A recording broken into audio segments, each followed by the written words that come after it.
Donc Benjamin m'a proposé de... Quand elle m'a proposé de parler de la crise, je me suis dit, tiens, c'est bizarre, pourquoi pas Et vous savez, quand on a un doute sur le thème d'un travail, ça veut dire qu'il est bien.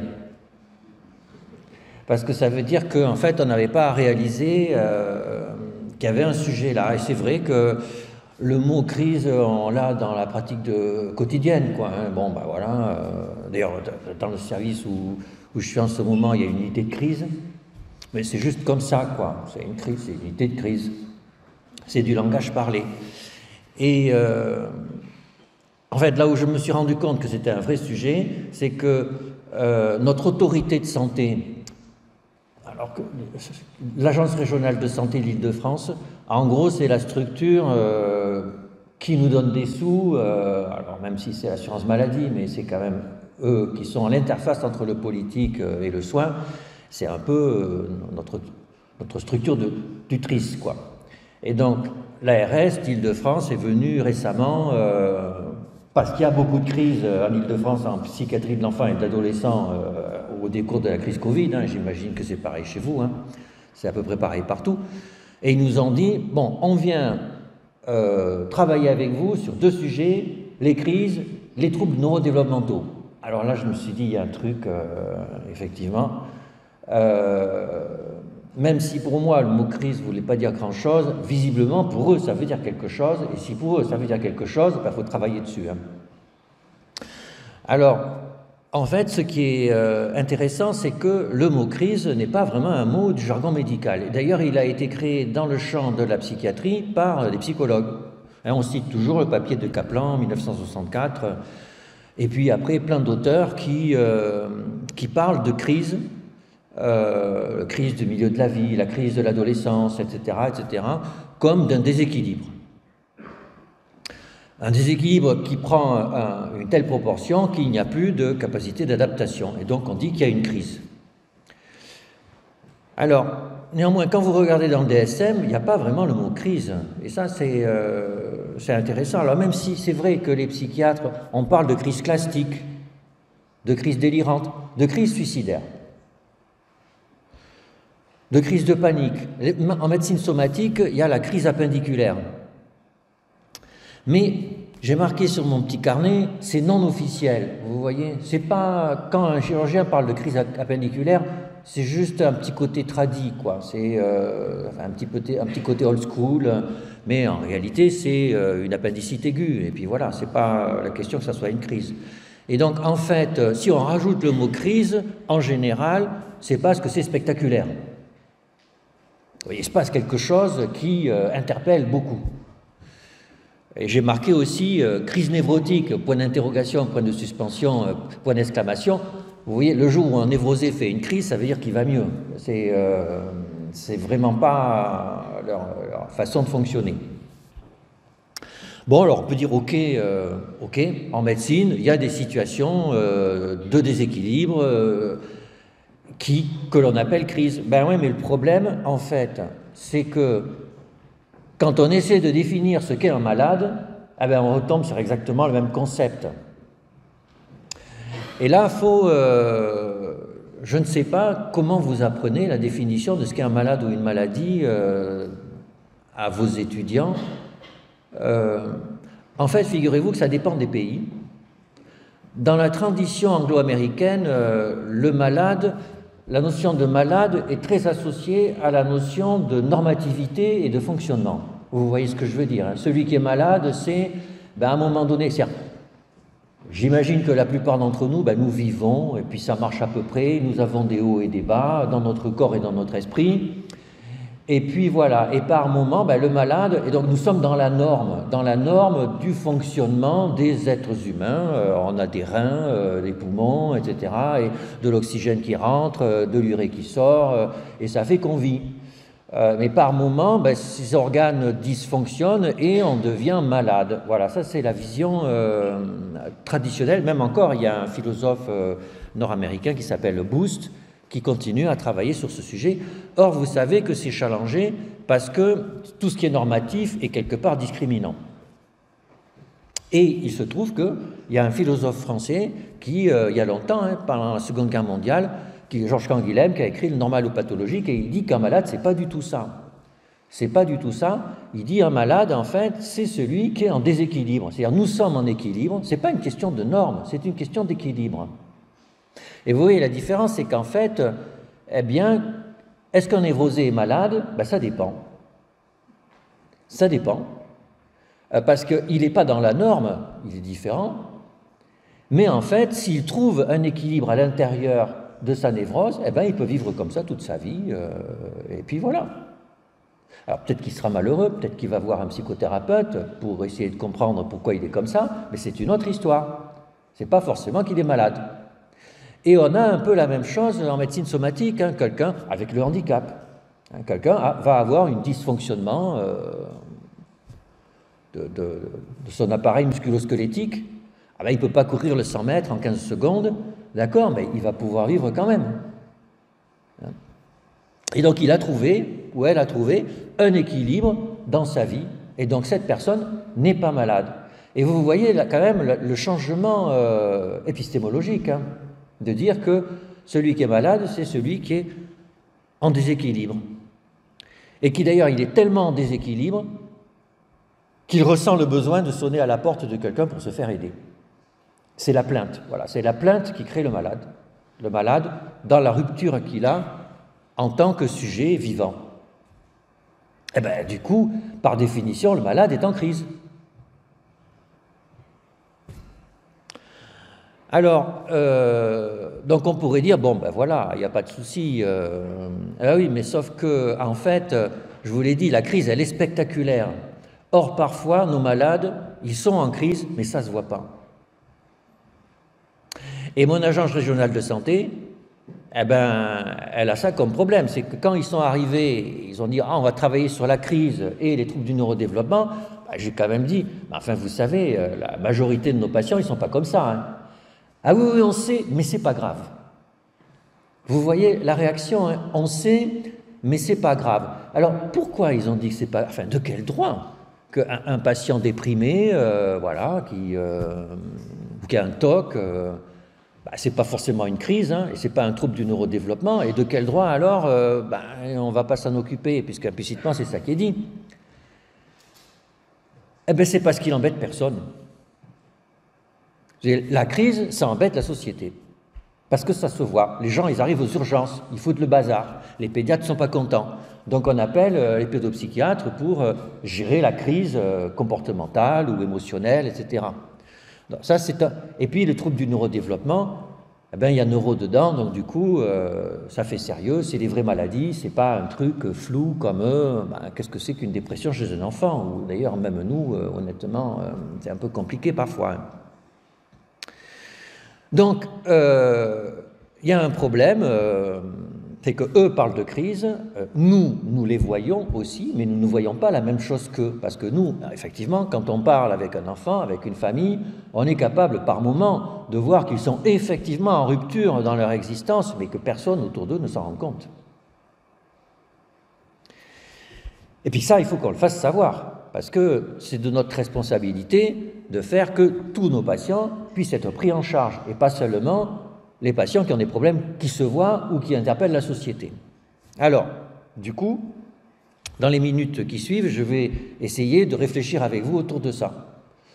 Finalement, comment on doit faire pour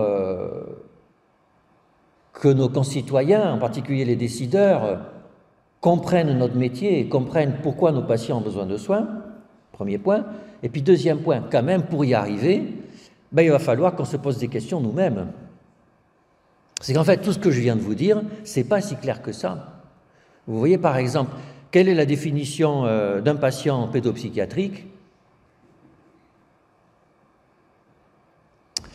Ben, si on pose la question, les gens vont dire, ben, c'est quelqu'un qui a des diagnostics qui sont dans le DSM.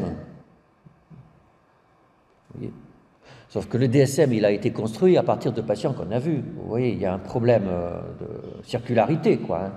À un moment donné, d'ailleurs, définir le malade à partir des maladies, c'est quand même pas très pas très raisonnable. C'est le sujet qui existe d'abord. Donc on doit quand même définir le malade avant de définir la maladie. La maladie vient après. Or, définir ce que c'est qu'un malade pédopsychiatrique sans faire appel à la notion de maladie, ben, c'est pas simple. Alors, du coup, puisqu'on a le temps, allons-y, on se retrousse les manches. Et puis, en avant. Alors, déjà, on peut prendre le côté psychiatrie pour adultes. C'est plus simple pour eux quand même. Hein. Pour nous, si on va voir, c'est plus compliqué. Alors, pour comprendre la notion de maladie, de malade psychiatrique, moi, il y a un travail anthropologique du XXIe siècle, donc c'est quand même récent, de Philippe Descola, que je trouve absolument bluffant, et il montre que dans toutes les cultures des hommes, que ce soit en Amazonie, en Suisse, aux États-Unis, en Afrique du Sud, eh bien les humains savent qu'ils ont un corps qu'ils touchent et savent qu'ils ont aussi quelque chose qui se passe à l'intérieur d'eux-mêmes et qui n'est pas matériel, qu'il appelle l'intériorité. Et alors, vous voyez tous de quoi je veux parler, mais curieusement, vous voyez, quand on parle d'intériorité, souvent il y a un peu un blanc, une gêne. Vous voyez, une gêne, c'est que quand on est scientifique, un académique, etc., et qu'on dit « Ah, mais vous savez, les humains, à l'intérieur d'eux, il se passe quelque chose. »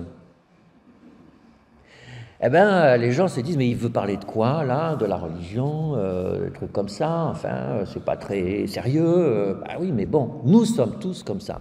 Nous avons tous une vie intérieure qui semble immatérielle, mais en même temps, nous avons un corps.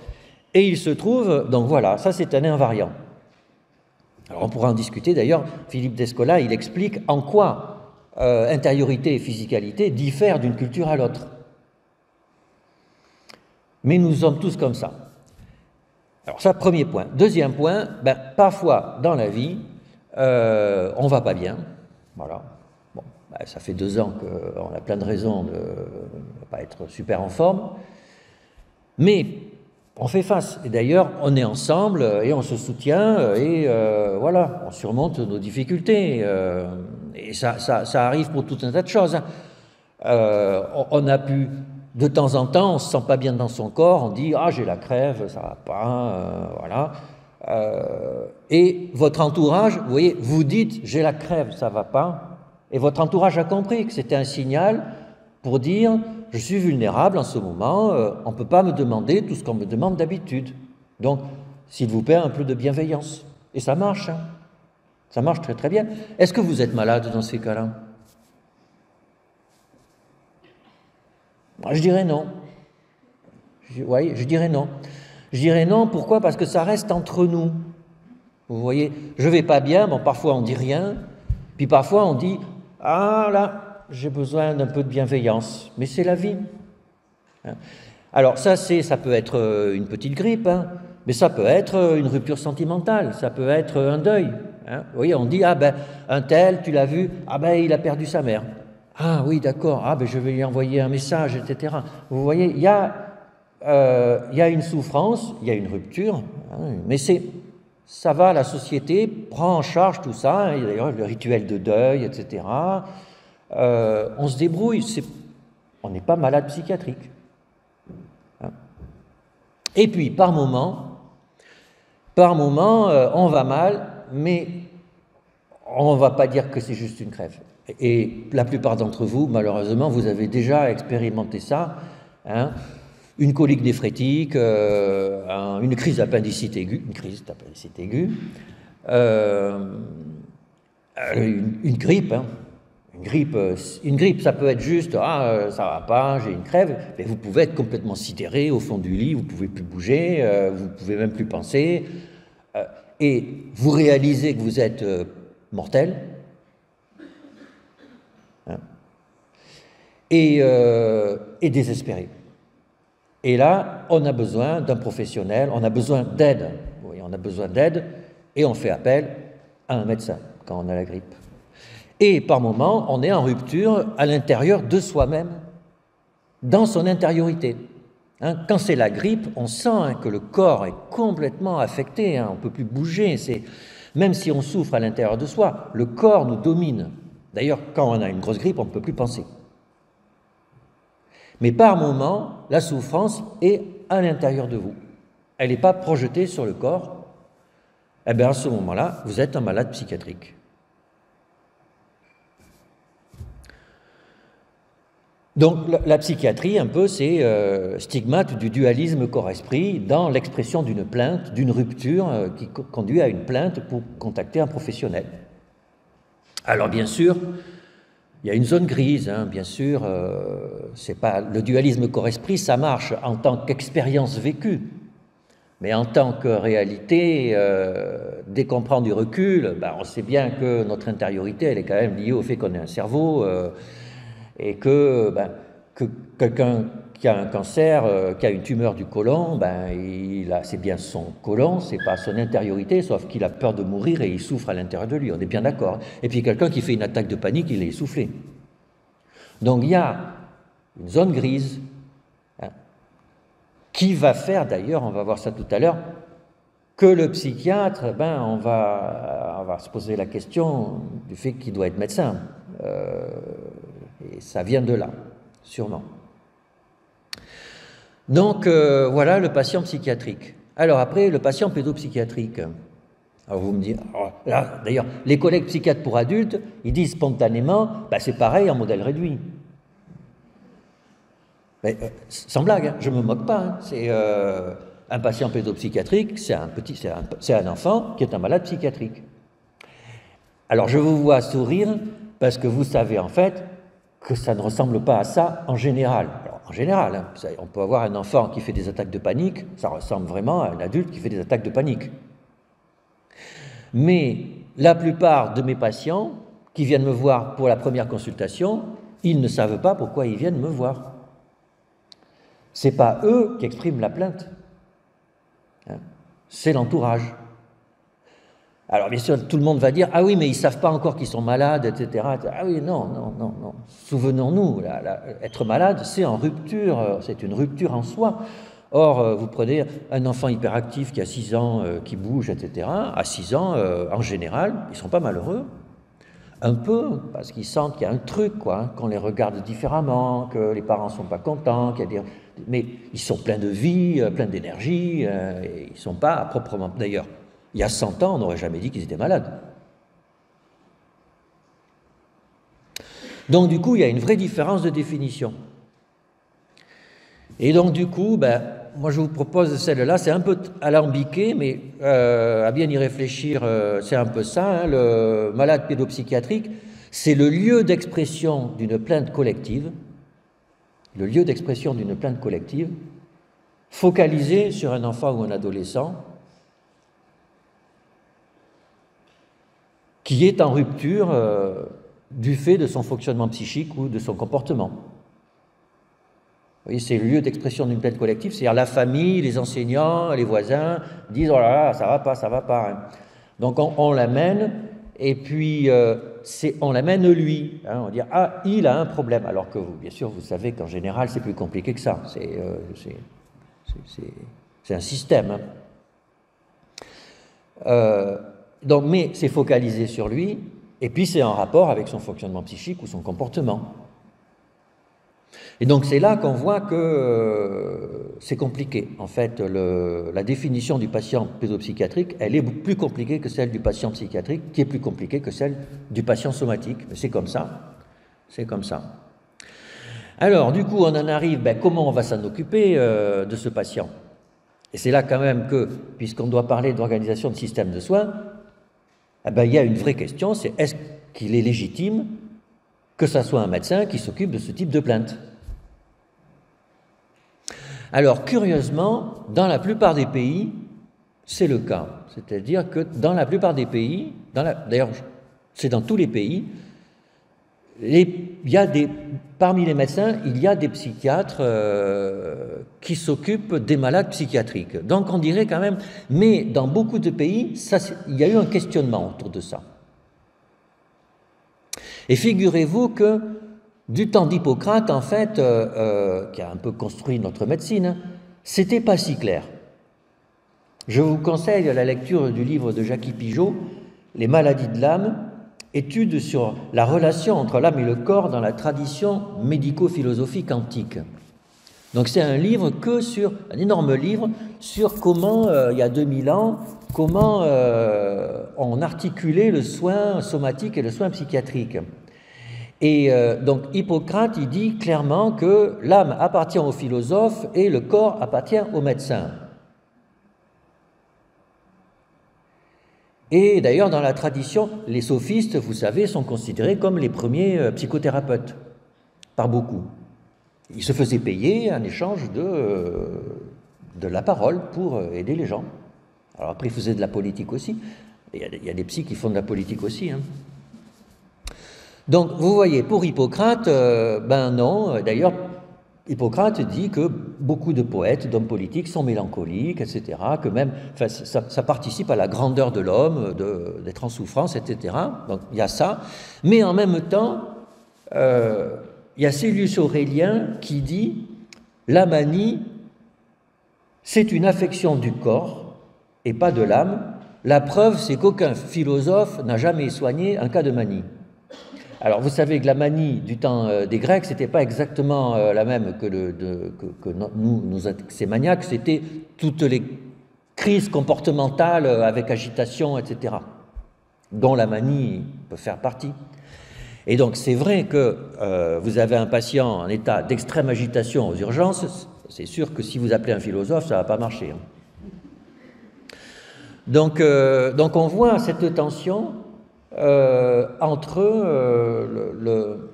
est-ce que on voit bien que l'humain qui va pas bien, eh ben, on peut s'en occuper par la parole et par un non-professionnel de santé.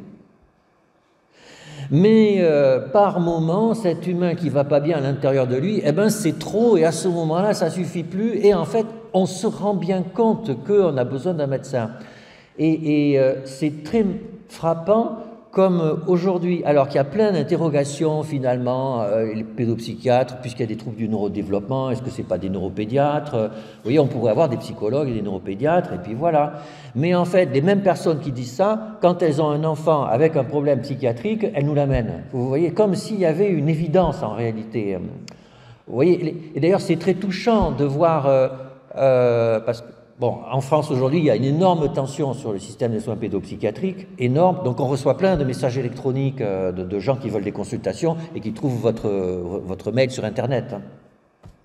Et c'est très touchant de dire « Ah mais vous savez, là, je sais que vous êtes occupé, etc., etc. Mais vous savez, cet enfant, il a vraiment besoin de vous. » Oui, ils ont compris que c'était... Et il y a vraiment cette perception de la rupture dans le comportement, même de cette frayeur, vous voyez, c'est-à-dire, c'est un enfant, normalement les enfants vont bien, ils ne sont pas comme ça, et là, ah non, là, il se passe quelque chose, là, on ne comprend plus ce qui se passe. Et donc, on a vraiment besoin de quelqu'un qui va avoir une certaine autorité pour nous dire ce qui se passe.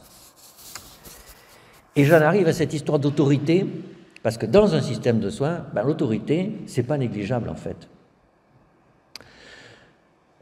En réfléchissant à ce dont j'allais vous parler aujourd'hui, je me suis demandé, mais finalement, un médecin, pourquoi les psychiatres doivent être médecins? Parce que finalement, qu'est-ce qu'un médecin? Alors on dira, il soigne une maladie, taratata, etc.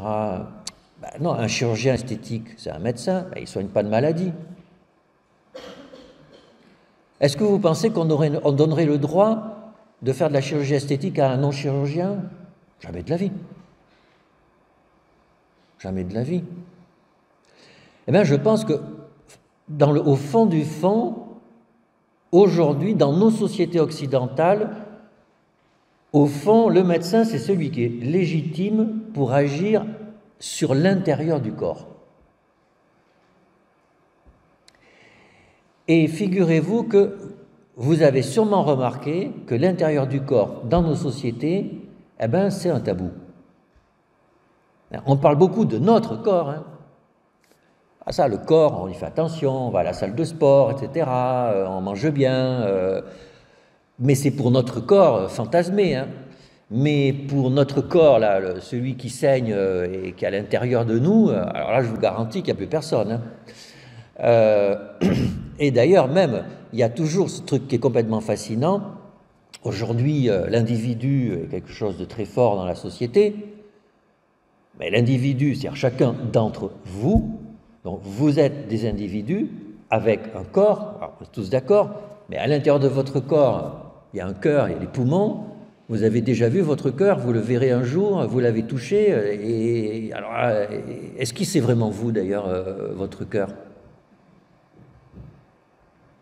Si on vous le mettait sur la table, vous direz ça c'est toi? Bah non, c'est étranger à moi en fait. Hein. C'est-à-dire que on est vraiment dans le réel lacanien, hein. C'est-à-dire il n'y a pas d'imaginaire, on n'a pas d'imaginaire de l'intérieur de notre corps. On en a des images qu'on apprend à l'école, hein, mais c'est pas nous. On n'a pas. D'ailleurs, le jour où vous avez une jambe cassée et que vous voyez votre tibia qui sort, à ce moment-là, vous pouvez faire un syndrome de stress post-traumatique. Hein. C'est un trauma. Hein. C'est un trauma de se voir. C'est un trauma de voir l'intérieur de soi.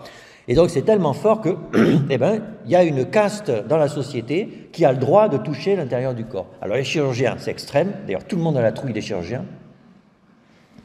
La chirurgie, c'est pas mieux évalué que la pédopsie, mais personne ne va leur chercher des poux dans la tête.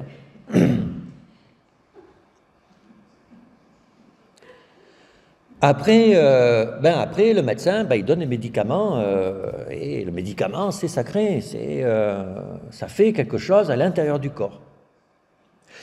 Et on peut dire d'ailleurs, on peut associer ça, vous savez, il y a un sociologue, Norbert Elias, qui dit que dans les sociétés modernes, il y a un monopole de la violence légitime qui est attribué aux militaires et aux policiers. C'est-à-dire, en fait, nous n'avons pas le droit d'être violents entre nous, et on a délégué cette violence aux policiers et aux militaires. C'est le cas.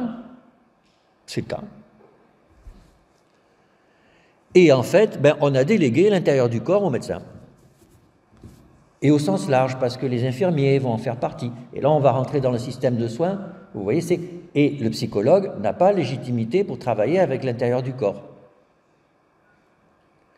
C'est là qu'on commence à voir se dessiner des fractures qui vont expliquer après le statut social des uns et des autres, alors que vu de loin, finalement, notre métier n'est pas si différent. Il y a même des choses drôles. Hein. Figurez-vous que c'est tellement vrai le fait que seul le médecin est légitime pour travailler à l'intérieur du corps, c'est qu'il y a des médicaments qui sont que sur prescription. C'est-à-dire, il y a des médicaments, on interdit aux gens de prendre des substances pour se soigner. C'est fou, hein? C'est fou. Alors que, bien sûr qu'on n'oblige pas les gens à se soigner. Vous voyez, quand vous faites une prescription, tout le monde sait qu'une fois sur deux, les patients ne prennent pas leurs médicaments. Et tout le monde trouve ça normal. Ils ont le droit de ne pas prendre leurs médicaments. Mais ils n'ont pas le droit d'en prendre sans l'avis du médecin.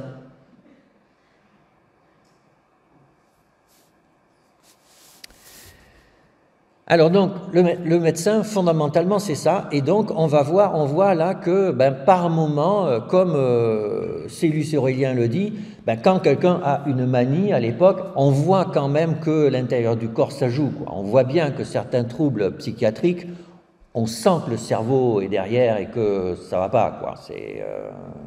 Ça se voit. Et c'est cette expérience de la physicalité qui s'exprime à travers une manifestation psychiatrique qui fait que on se sent obligé à un moment donné de dire oui, on a besoin de médecins pour s'occuper de ça, parce que d'ailleurs on a besoin de médicaments en psychiatrie, hein, et en pédopsychiatrie aussi. C'est pas notre premier outil thérapeutique de mon point de vue, mais il y a des médicaments qui rendent bien sûr service en pédopsychiatrie, il n'y a aucun doute là-dessus. Alors, mais c'est pas tout. C'est pas tout. Le médecin, en fait, et ça c'est aussi une différence avec la formation des psychologues, les médecins sont de garde, etc., aux urgences, etc., et on les conditionne à prendre des décisions vite, en situation avec un niveau d'information assez bas. Par exemple, dans la plupart des pays, quand vous avez un adolescent suicidaire qui arrive aux urgences, ça doit être un psychiatre qui décide s'il retourne au domicile ou pas. C'est une question, et vous voyez, la société considère que c'est une prise de décision, voilà, il faut oui ou non, ça c'est un truc de médecin. À tort ou à raison, hein. À tort ou à raison, c'est anthropologique ce que je dis. Donc prise de risque, prise de décision, et de ce fait, le médecin est revêtu d'une certaine forme d'autorité. Vous devez le sentir, hein. Et d'ailleurs, la relation soignant-soigné n'est pas la même selon que c'est un psychiatre ou une famille, ou un psychologue une famille, ou un infirmier une famille, ou etc., etc. On sent, il y a une... D'ailleurs, parfois l'un est adapté, parfois pas.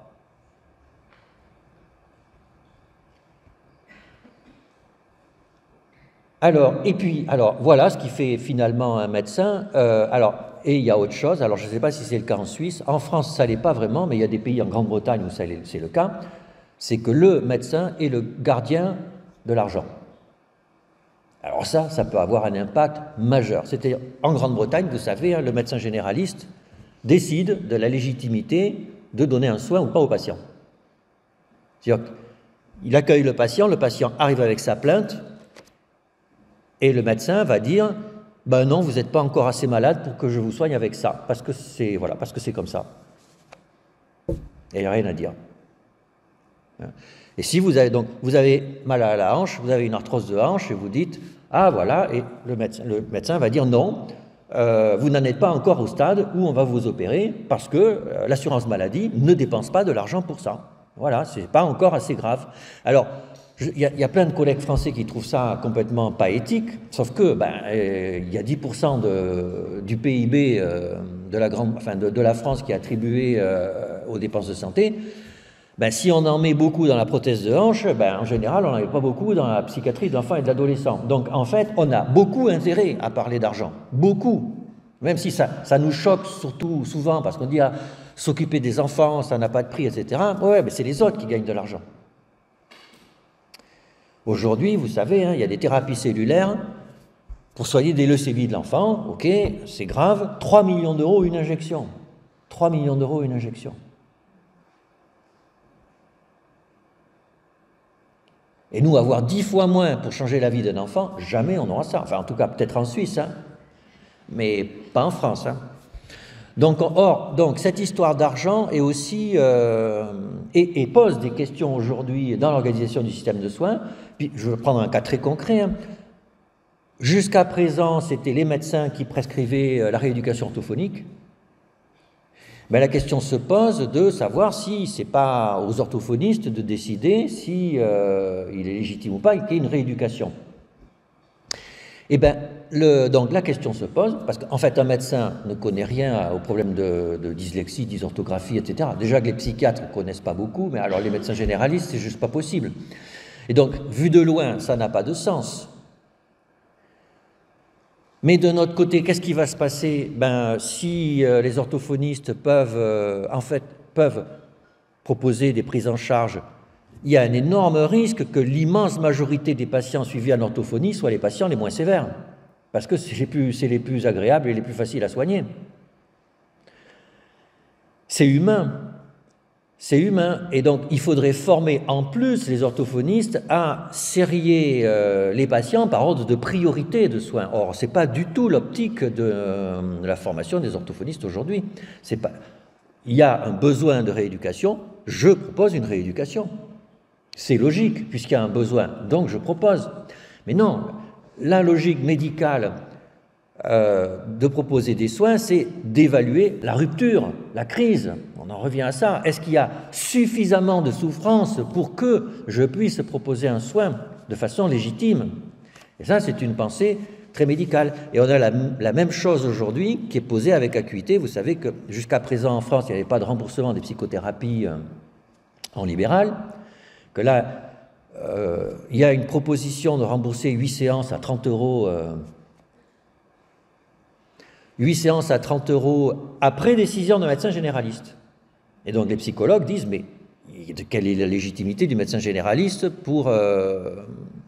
nous sommes aptes tout seuls à pouvoir dire qu'il y en a besoin, ce qui est complètement vrai, c'est complètement vrai, bien sûr, ça n'a pas de sens. Sauf que, pourquoi c'est pas le cas? parce que l'assurance maladie a peur que si ce sont les psychologues, psychothérapeutes qui décident de la légitimité de proposer des psychothérapies, ben ils vont dépenser beaucoup plus que l'argent qu'ils ont prévu. C'est juste ça.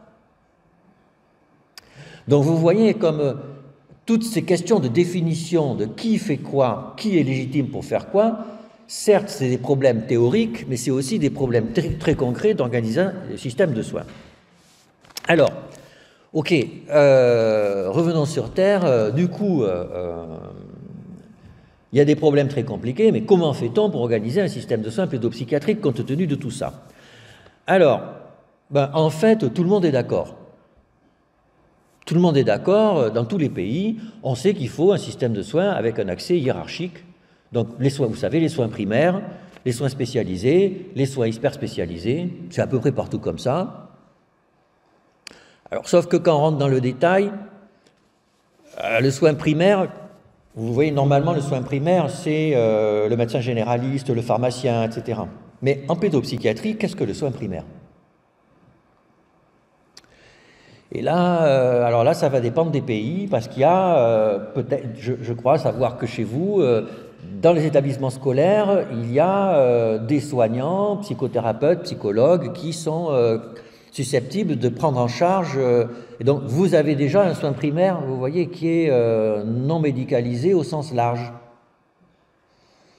Donc, la question se pose là, de quel doit être le premier accès aux soins psychiques dans un pays, sachant que les médecins généralistes ne sont pas du tout formés à ça, les pharmaciens non plus. Donc du coup, alors on pourrait toujours rêver qu'ils soient mieux formés un jour, mais on dit des médecins généralistes qu'ils soient mieux formés à tout. Or, on ne peut pas être mieux formé à tout.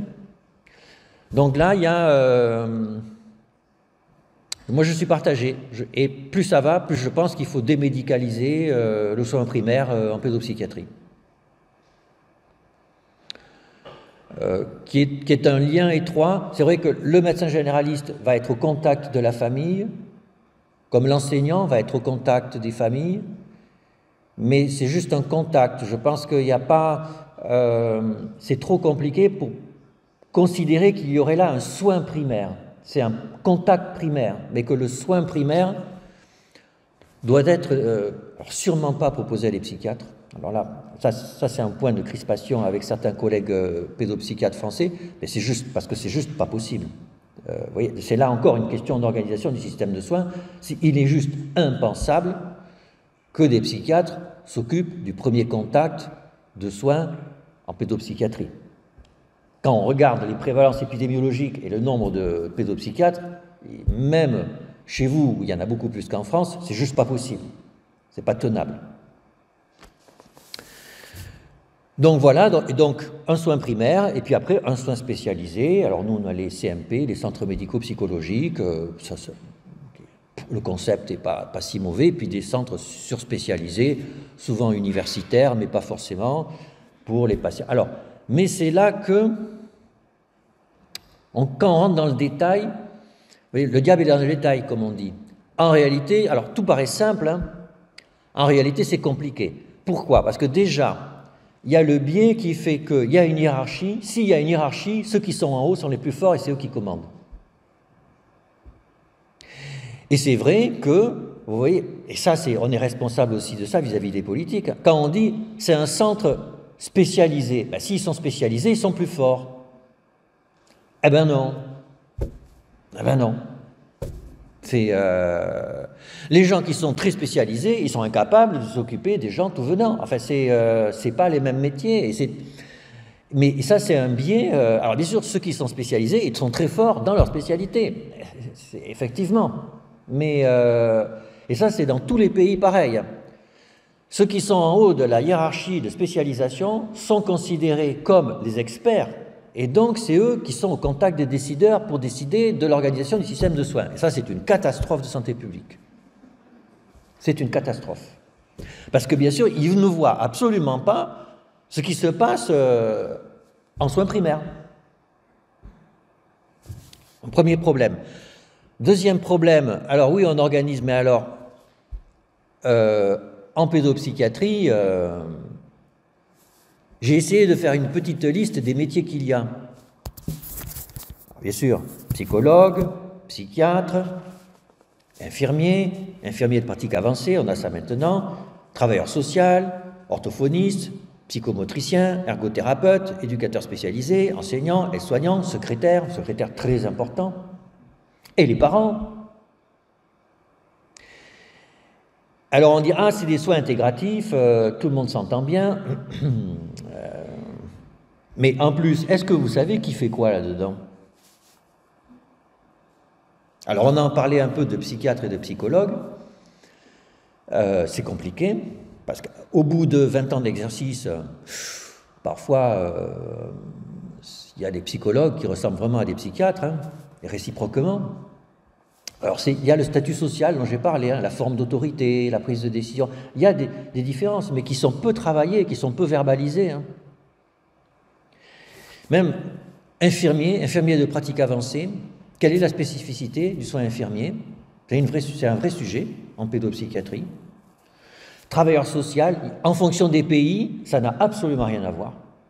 En France, les travailleurs sociaux, c'est juste pour pouvoir avoir de l'argent auprès de la MDPH, la maison départementale des personnes handicapées, et puis s'occuper du tout le bazar avec les juges, etc. Alors qu'il y a des pays comme en Amérique du Nord où les travailleurs sociaux, en fait, se substituent aux psychiatres pour tout ce qui est contact avec la société. C'est-à-dire que les psychiatres ne vont pas dans les écoles, ce sont les travailleurs sociaux qui vont dans les écoles. Ergothérapeute, alors, même récemment, on a eu un entretien avec une représentante syndicale des psychomotriciens. Il y a un collègue qui lui pose la question, oui, mais alors quelle est la différence entre la psychomotricité et l'ergothérapie? Parfois, j'ai un peu de mal. Et en fait, il y a eu un blanc gêné. Alors, il y a des différences, hein. Il y a des différences. Moi, je m'intéresse beaucoup à la psychomotricité. Ça n'est pas la même chose. Mais il faut passer du temps, hein, pour faire la différence. Etc., etc. Donc, déjà, vous comprenez que si il y a des hiérarchies discutables, si à l'intérieur de notre soin, on dit que c'est intégratif, mais en fait, on a du mal à dessiner vraiment les contours des métiers, ce qui est d'autant plus compliqué que c'est culturellement dépendant, c'est-à-dire ça dépend des pays, que vous comprenez que du coup, c'est compliqué d'organiser un système de santé quand on ne sait même pas complètement qui fait quoi. Et en plus, historiquement, il faut être honnête, il s'est passé des choses qui rendent les choses encore plus compliquées. C'est que dans tous les pays, en fait, et là on est vraiment différent par rapport aux spécialités médicales, il y a eu une tension sur qui et comment s'occuper des enfants qui sont en souffrance à partir de leur comportement ou de leur fonctionnement psychique. Parce que si vous regardez dans le détail, il y a les enseignants, il y a l'école qui se sent légitime. D'ailleurs, il y a des enseignants spécialisés. Il y a le judiciaire. Dans tous les pays, il y a des jeunes qui ont des problèmes de comportement, et donc il y a le juge qui va s'occuper de ça. Il y a le social, parce que beaucoup de nos patients, leurs problèmes sont quand même renforcés par une misère sociale, pour le dire de façon simple. Hein. Et puis il y a le sanitaire, vous voyez, il y a quatre secteurs de la société qui n'ont rien à voir du tout, qui se trouvent tous légitimes pour s'occuper des enfants en grande détresse. Et bien sûr, les psychiatres se sentent encore plus légitimes que les autres. Et là, il faut discuter des légitimités relatives. Vous voyez, c'est même plus une question de légitimité de métier, c'est une question de légitimité de structure. Et c'est assez fascinant, hein, de voir, au début, moi j'ai été complètement interloqué par des travailleurs sociaux qui parlaient d'un jeune patient schizophrène complètement livré à lui-même, et personne ne s'occupait du fait qu'il ait des antipsychotiques ou pas. Et là, moi, j'étais complètement... mais dans quel pays vit-on? Enfin, en quel siècle? Il est quand même avant tout schizophrène, et un schizophrène, il faut avant tout un traitement antipsychotique, sinon on est au Moyen-Âge, quoi. Eh en fait, je manquais de recul, c'est-à-dire, oui, c'est moi qui... Je suis sûr de ce que je dis, j'en suis sûr. Oui, mais je ne suis pas le seul à penser comme ça. Enfin, plutôt, il y en a d'autres qui pensent différemment. Il y en a d'autres qui pensent que, c'est avant tout un problème social. Alors, on peut chacun penser qu'on raconte n'importe quoi mutuellement, mais si on en reste là, on ne fait rien avancer. Alors, j'en arrive à la conclusion. Comment avancer là-dedans? Alors, on peut bénéficier de la crise qui s'est passée dans les 2 dernières années, puisqu'il y a eu une crise, vraiment une crise épidémique, mais qui a été à l'origine d'une mise en tension, donc d'une crise du système de soins pédopsychiatriques. Hein. Je suis sûr que chez vous, ça a été pareil que chez nous, hein, et que ça continue d'ailleurs. Hein. Pour des raisons d'ailleurs intéressantes en termes psychopathologiques, physiopathologiques, qui ne sont pas complètement claires hein, encore. Et donc, il y a eu une mise en tension du système de soins pédopsychiatriques, et c'est l'occasion de... Quand on le sait comme soignant, une crise, c'est l'occasion de pouvoir avancer. Alors, au moins, il se passe quelque chose. Donc, en termes systémiques, on peut du coup travailler là-dessus et rebondir. Alors, pour résumer, à grands coups de hache, d'abord, la médecine, ça existe. Voilà. Mais... si vous voulez, parce qu'aujourd'hui où on doute de tout, on reconstruit tout, vous voyez ce que je veux dire, hein, il y a une déconstruction de tout, théorie critique de tout, etc. Donc on pourrait déconstruire la médecine et avoir une théorie critique de la médecine, ça ne me pose pas de problème. Hein. Sauf qu'on a vu tout à l'heure que ça existe. Voilà, la médecine, ça existe, et c'est pas de sitôt que ça va disparaître. Parce qu'il y a à l'intérieur de nous des trucs qui, par moment, font qu'on va mourir. Et que, voilà, il y a des gens qui s'en occupent, et c'est institutionnalisé comme ça. Et puis d'ailleurs, il y a une assurance maladie. Et quand il y a de l'argent, ça veut dire qu'il y a un truc qui marche vraiment. Vous voyez. Or, dans beaucoup de pays, les dépenses de santé sont un poids énorme. 12% de PIB en France, c'est énorme. Hein. Donc la médecine, ça existe. Alors ça existe, mais elle est en tension, elle aussi. Elle est en tension. Je ne sais pas si c'est pareil en Suisse qu'en France, mais on a beaucoup de patients qui quittent la médecine, qui vont vers des médecines complémentaires, etc., etc. Hein. Donc on voit qu'il y a... oui, elle existe, elle est reconnue, elle est là, elle est forte, mais elle est challengée par la société. Et d'ailleurs, on la traite d'inhumaine, hein, ça doit être pareil chez vous, hein. On dit que les médecins, les cancérologues, ils ne sont pas humains, ils s'occupent de ma tumeur, ils ne s'occupent pas de moi. On voit qu'il y a un truc. Hein. Puis à contrario, vous avez vu avec le Covid long, hein, il y a eu des papiers, un papier du collègue Lemogne, qui est psychiatre pour adultes, sur le Covid long, qui a montré que c'est une étude épidémiologique où on demandait aux gens s'ils avaient eu le Covid et s'ils avaient eu le Covid long, mais en même temps, il y avait une sérologie Covid. Et en fait, la plupart des gens qui disaient avoir le Covid et un Covid long avaient une sérologie négative. Et donc, il publie son truc dans le BMJ, et là, ça a été un tollé. Pourquoi? Parce que les gens ont dit, mais vous dites qu'on n'est pas malade. Vous voyez, hein? Vous voyez comme l'histoire du corps, du soma, de l'esprit, que la médecine a beau exister, elle est en tension autour du dualisme. Hein. Si vous avez un Covid long et que vous avez une sérologie négative, du coup, vous pensez qu'on vous prend pour un escroc, pour un faux malade. On en est toujours là. Alors, néanmoins, même s'il y a ça, dans nos sociétés, la psychiatrie, ça existe quand même. Oui, c'est ce que je vous disais tout à l'heure, la psychiatrie, ça existe, ça résiste. Ça résiste. Il y a des gens qui sont en rupture du fait de leur intériorité et que c'est tellement une rupture qu'on ne peut pas s'en tirer avec de la bienveillance, un support social ou des philosophes. Et les psychologues aujourd'hui sont une forme moderne de philosophe. Hein.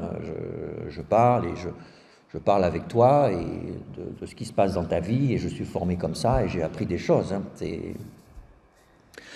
Donc, par moment, et c'est là qu'il y a une vraie différence entre psychologie et psychiatrie, c'est que le psychologue est légitime pour s'occuper d'une souffrance qui n'est pas une souffrance relative à une rupture.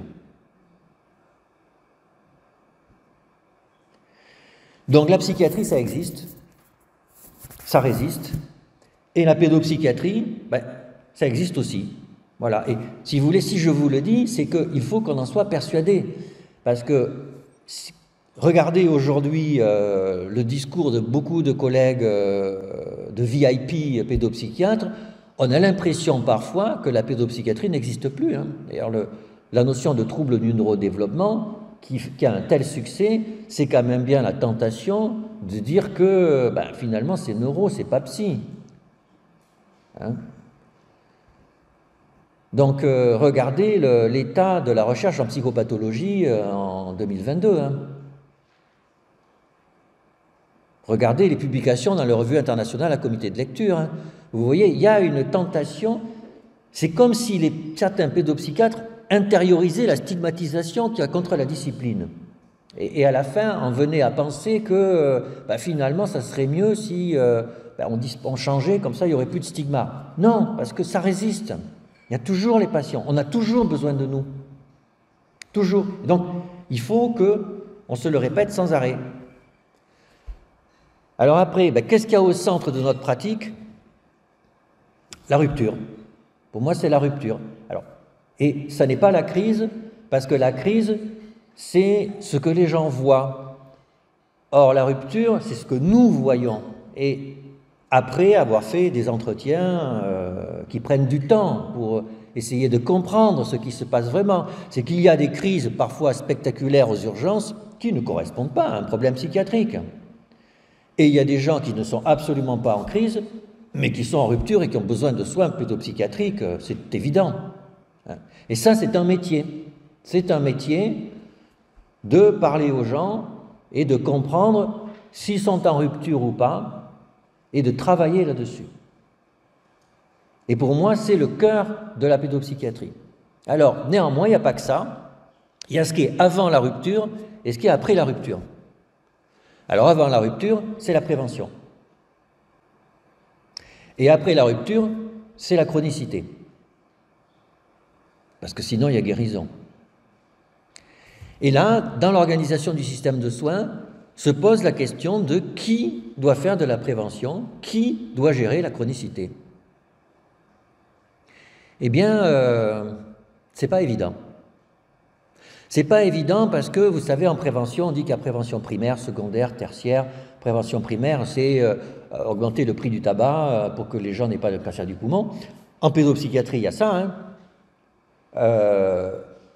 Dire qu'il y a des violences sexuelles sur les enfants, qu'on n'ose pas en parler, mais qu'il faut en parler et que ça les détruit, c'est de la prévention primaire. Est-ce que c'est de la psychiatrie? Ben non, je ne crois pas. Ce n'est pas de la psychiatrie, ça appartient à tout le monde. Ça appartient à tout le monde. La prévention secondaire, c'est limite. Prévention secondaire, c'est comment ne pas voir quelque chose qui est en train de se passer et qui pourrait mal se passer. Une jeune adolescente qui fait un régime alors qu'elle a un indice de masse corporelle à 18. Est-ce qu'elle est malade? C'est difficile de dire qu'une adolescente qui est mince, qui est parfaite et brillante à l'école, elle est malade. C'est difficile, mais on peut s'inquiéter quand même. Et là, alors, je pense qu'il y a une place pour le système de soins pédopsychiatriques. Qui est le mieux placé? Est-ce que l'autorité du psychiatre est utile? Est-ce que un psychologue, psychothérapeute serait peut-être mieux placé justement pour ne pas se mettre dans une position d'autorité qui, dans ce cas-là, pourrait être contre-productif, puisqu'on est dans la prévention? Oui, c'est un vrai choix subtil qui doit être réfléchi au cas par cas. Et alors après la prise en charge de la chronicité, là aussi, est-ce que la prise en charge de la chronicité doit être médicalisée ou pas? Alors, qu'un médecin, et ça c'est vrai en médecine en général, vous savez, quel est le problème numéro 1 de la gestion de la chronicité en médecine aujourd'hui? C'est l'observance. C'est-à-dire que les patients ne prennent pas leurs médicaments. Est-ce que le médecin est le mieux placé pour faire que les patients prennent leurs médicaments? J'en suis pas sûr du tout. Justement à cause de ce problème d'autorité. Et donc aujourd'hui se pose la question d'une démédicalisation en poussant un peu, de la chronicité. C'est-à-dire que le médecin est là, en l'occurrence le psychiatre, comme interlocuteur ponctuel pour rythmer un petit peu, parce que par moment on a besoin de se réorienter dans le parcours de la chronicité, mais il n'est pas l'interlocuteur numéro un et il n'est pas le chef d'orchestre de la prise en charge des patients chroniques. Voilà, et bien sûr, l'argument ultime, c'est les moyens disponibles. Pour organiser un système de soins, on ne le fait qu'à partir de ce qu'il est historiquement et à partir des soignants dont on dispose en fonction de leur formation et du nombre de soignants. En Inde, il y a 250 millions d'enfants, il y a 60 pédopsychiatres. On ne va pas du tout organiser le système de soins comme en Suisse. Vous avez de la chance. Merci pour votre attention.